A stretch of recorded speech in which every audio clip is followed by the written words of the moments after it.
மாடியில் பெண்டிங் போட்ட வேலையை ரொம்ப நாள் கழித்து இன்றைக்கி முடிச்சாச்சு. பார்த்தீங்கன்னா ஜாதிப்பூ செடியை இழுத்து ஒரு கம்பியில் கட்டுறது தான். அது பார்த்திங்கன்னா கரண்ட் கம்பி லைனில் வந்து படர்ந்து போயிட்டு இருந்துச்சு. ஒரு மாதத்துக்கு முன்னாடி இதே வேலையை ஆரம்பித்து மாடியில் ஏறி இருந்து அப்போ என்னென்னா கண்ணாப்பண்ணான்னு வளர்ந்துருக்க முல்லைப்பூ செடியும் கொஞ்சம் கட் பண்ணி விட்டுடலாம் அப்படின்னு பிளான் பண்ணி ஏறி என் ஹஸ்பண்டை தான் ஏறி உடச்சி விட சொல்லியிருந்தா அவங்க வந்து முல்லைப்பூ செடிக்கு பதிலாக மாற்றி ஜாதிப்பூ செடியை உடச்சி விட்டாங்க.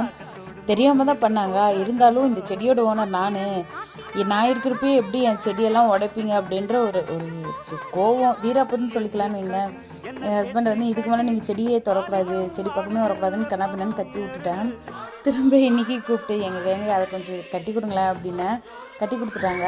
இன்னொன்று என் ஹஸ்பண்ட் வந்து சரியான கைராசிக்காரங்க. ஏன்னா வந்து அவங்க ஒரு கலையை தான் உடைச்சி விட்டாங்க. அது வந்து அப்படியே 10 15 வந்து ரொம்ப பெரிய செடியாக ஜாதிப்பூ மாறிடுச்சு.